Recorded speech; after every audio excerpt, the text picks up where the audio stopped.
सीधा सीधा शुरू करते हैं। आज के इस नए विश्लेषण में आप सभी का स्वागत है। उत्तर प्रदेश के अंबेडकर नगर से एक ऐसी हैरान कर देने वाली घटना सामने आई है ना, जिससे सुनकर आप लोग कहेंगे कि भाई असल जिंदगी की कहानियां तो कभी-कभी फिल्मों से भी ज्यादा ड्रामेटिक होती हैं। सोचिए, सब कुछ तैयार है और अचानक बाराती रुक जाए। तो चलिए इस रहस्य के पीछे की पूरी कहानी समझते हैं। अब सबसे पहला सवाल जो आपके मन में आ रहा होगा वो यही है कि आखिर ऐन मौके पर बारात क्यों रोक दी गई। मतलब शादी का जश्न चल रहा है, खुशियों का माहौल है और बिल्कुल लास्ट मोमेंट पर पुलिस की एंट्री हो जाए। ऐसा भी क्या बवाल हो गया होगा कि नौबत पुलिस तक पहुंच गई। आइए इसके पीछे की कड़ी जोड़ते हैं। कहानी का ये जो पीक पॉइंट है ना, वो एकदम अफरा तफरी वाला था।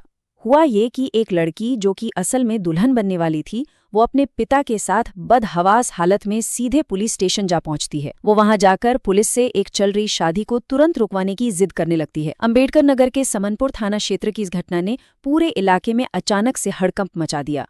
ठीक है, तो इस मामले की थोड़ी गहराई में चलते हैं और मेन किरदारों को समझते हैं।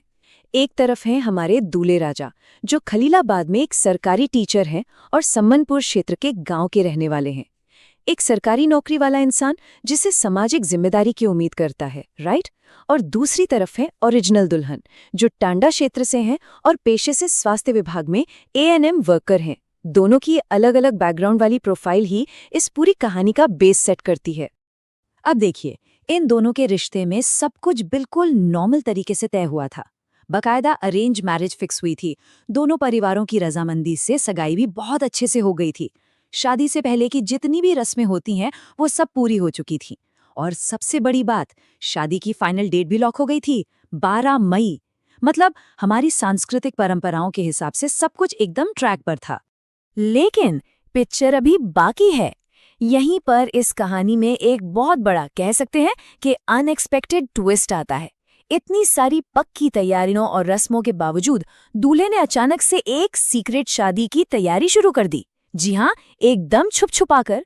और इसी एक कदम ने इस पूरी घटना को एक गहरे रहस्य और ड्रामे में बदल दिया। जरा इन दो अलग अलग टाइमलाइंस पर गौर कीजिए। एक तरफ 12 मई को एएनएम वर्कर के साथ शादी तय है, जिसकी सारी तैयारियां हो चुकी हैं। वहीं दूसरी तरफ एक पूरी तरह से गुप्त शादी की प्लानिंग चल रही है।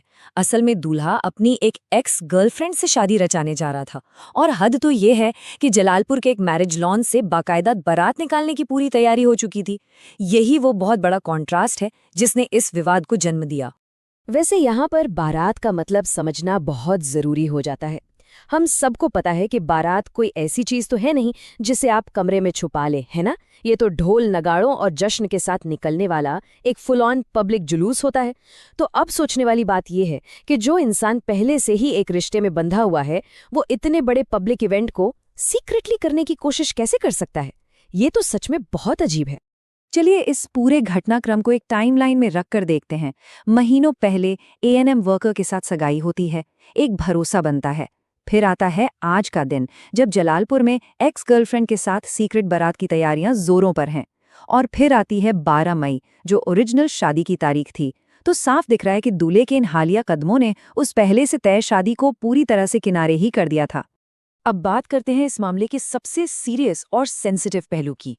देखिए, जो ओरिजिनल दुल्हन है यानी एएनएम वर्कर, उन्होंने एक बेहद गंभीर आरोप लगाया है। उनका कहना है कि शादी का झांसा देकर उनका शारीरिक शोषण किया गया। हम यहाँ किसी भी पक्ष का फेवर नहीं ले रहे हैं, सिर्फ जो रिपोर्ट्स में जानकारी आई है वही आपके सामने रख रहे हैं।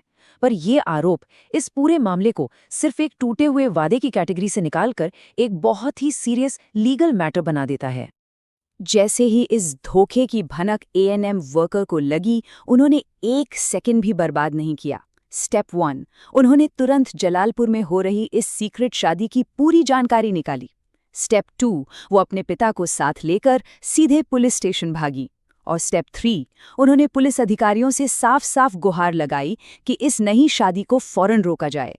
उनका यही क्विक और बोल्ड डिसीजन था जिसने उस नई बारात को निकलने से ऐन मौके पर रोक दिया। इस पूरे ड्रामे पर समनपुर के एसएचओ दिनेश कुमार सिंह का ऑफिशियल स्टेटमेंट भी आ गया है। उन्होंने बहुत ही निष्पक्षता से बस इतना कहा है, मामले की जांच की जा रही है। ये छोटी सी लाइन इस बात को कंफर्म करती है कि ये पेचीदा मामला अब पूरी तरह से पुलिस इन्वेस्टिगेशन का हिस्सा बन चुका है। अब दोनों पक्षों के दावों और आरोपों की बारीकी से जांच हो रही है ताकि असली सच बाहर आ सके। तो इस पूरे मामले को समझने के बाद हमारे सामने एक बहुत बड़ा सवाल खड़ा होता है। जब हमारी सामाजिक परंपराएं, टूटे हुए वादे और इतने सीरियस लीगल आरोप ये सब आपस में टकराते हैं, तो अंजाम क्या होता है?